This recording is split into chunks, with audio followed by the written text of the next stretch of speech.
So I dropped out of high school at 17 years of age. But before you say anything, you should know the whole story. So before I let you know the reason that I dropped out of high school at 17 years of age, you should know my backstory. All the way back from the 12-year-old version of me to the 17-year-old version of me. So when I was 12 years old, which means I was in 7th grade, I used to see my dad looking at company financial statements, companies' trading charts, Nifty 50 indexes and stock charts and everything. And that got me curious, like, what is this shit?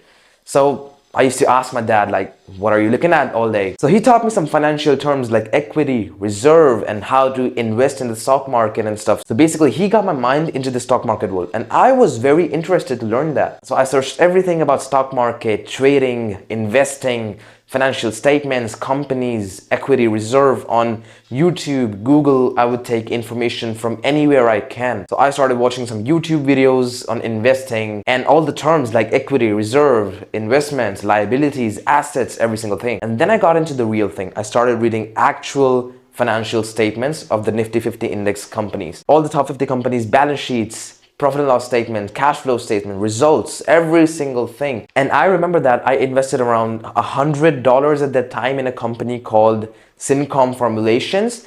And that was actually COVID's time, and all the pharma stocks were growing, they were booming. And that was a penny stock. It was like 4 rupees at that time.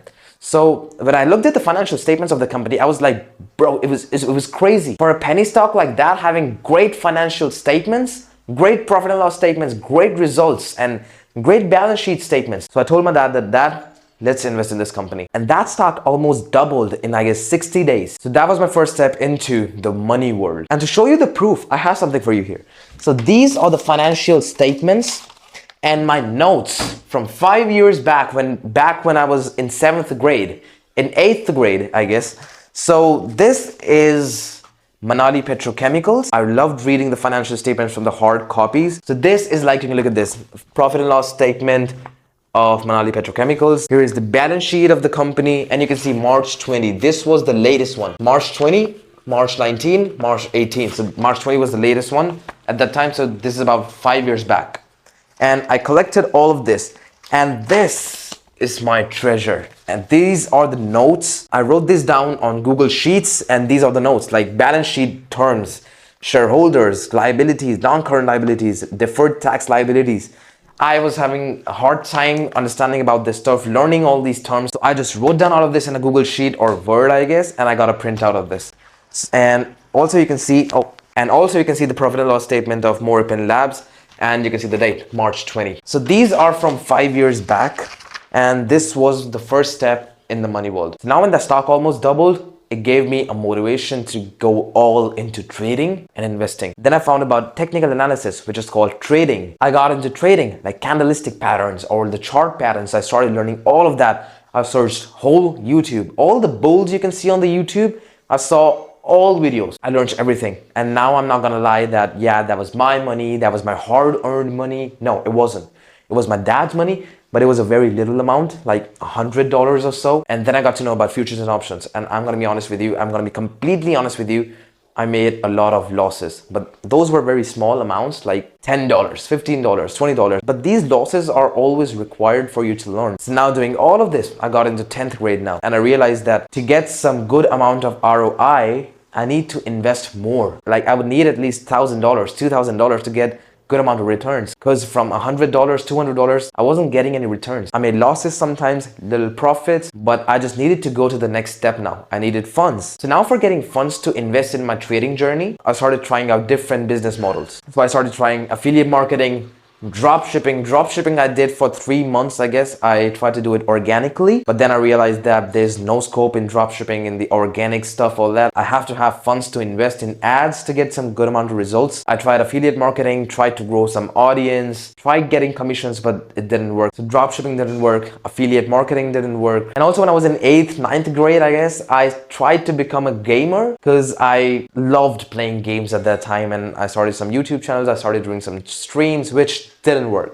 Definitely didn't work, but I guess those channels are still there. So basically, I've tried a lot of different models. I've tried investing, trading, drop shipping, affiliate marketing, and I'm still forgetting some of the things I did. In drop shipping, I tried to sell that blender, a small blender in which you could just add up some ingredients and, you know, like blend it there and drink it directly from that. But then after 2022, I got to know about the SMMA business model. But before I started my own agency and stuff, I started freelancing. So I learned video editing. I learned Premiere Pro. I did some projects on After Effects. I did some projects on CapCut. I wasn't getting much clients. No, I got too ahead. I started this freelancing journey back in 2021 when I was 14 years old, and I got my first client for video editing a PUBG montage. You know that time 3-4 years back when people were making all these PUBG montages, Free Fire montages and stuff, games like that. So I got a client for $5 and it was a 7-minute video. I had to edit on Premiere Pro and I didn't negotiate. I didn't do anything. He said $5. Okay, $5, I'll do it. Which I wouldn't do today. So I started doing video editing, learned all these softwares and everything, but now I wanted to grow. And honestly, it wasn't working out much. I was getting some clients, but they were leaving after a month. I wasn't getting paid well because I was a child and everyone knew that, so they weren't paying me much. So basically, it wasn't working out. And then I tried different agency models. I tried Facebook ads, Instagram ads, I tried video editing agency, I tried AI agency back in 2023, I guess, but it just wasn't working out. I started trying all these business models to invest in my trading journey, but I left trading because my mind was so fucked up in learning all these new things. I tried dropshipping, affiliate marketing, trading, investing, all these business models, but nothing just worked for me. Nothing did. But then I got to know about personal branding in 2024. So now there were two options. One was a media buying agency and one was a personal branding agency. But honestly saying, I didn't know anything about those. So I already know how to edit good videos. I started learning about ads, how to run Facebook ads, Instagram ads, how to boost posts. I learned every single thing that you need to run a digital marketing agency. And at that time, I was providing all the other services. I was providing ads, personal branding, social media management, video editing, every single thing, and it was so messed up. And then these traditional agencies weren't working well. And then I realized that I myself own a traditional agency because I was providing all these services. I didn't have a niche. I didn't have a good offer. I didn't have a good outreaching process. I didn't have AI. I didn't use any systems. It was me doing all the stuffs by myself. I edit the videos. I run ads. I did the scripting part. I did the uploading part, and it wasn't just working. And that agency's name was AdMind Solutions. But then I changed everything. I restarted my agency. I chose one niche, a good offer, which was personal branding, researching, scripting, editing, and uploading. I left Facebook ads behind. I left SEO behind. I left every single thing behind. And I only focused on social media management, which was personal branding. And then was born AdMind Media.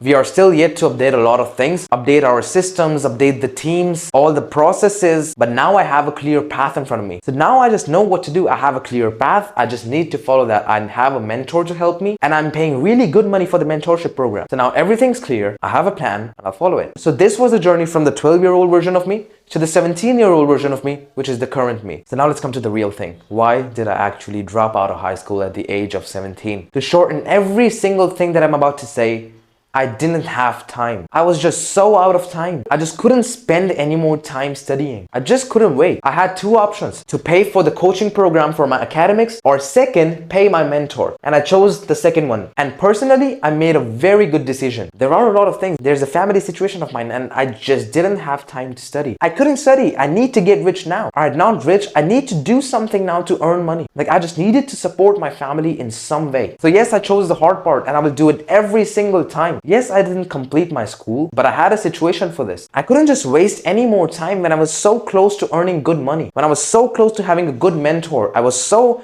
close to having a good network, good brothers. I couldn't just waste my time, waste 5 months studying for the test. Like, I'm not suggesting anyone to drop out of high school, but I just didn't have time. I do not have time. And even the rich part will come later. I need to do something now to support my family. I needed to get some money in to support my family, and I will do it every single time. And with all these academics and 12th grade, I just couldn't do it. And just with these academics, these tests, these projects, those projects were a waste of time. That's the real truth. I don't need to do them. And now I'm not saying that academics is bullshit or something. It's not. But I don't have time for this. So that's the reason I dropped out of high school. Again, I'm not suggesting anyone to do it. I did what I felt right. Alright, so this was my story from the 12-year-old version of me to the 17-year-old version of me, which is the current me. And now you know the reason why I dropped out of high school at 17 years of age. Now you know my backstory. And now I'll be making these videos very consistently now. So like, make sure to subscribe if you want. If you like me, me, if you want to be a part of my journey and everything, you can subscribe to me. Alright my G's, I hope you do well in life. I'm rooting for you. Let's go, baby.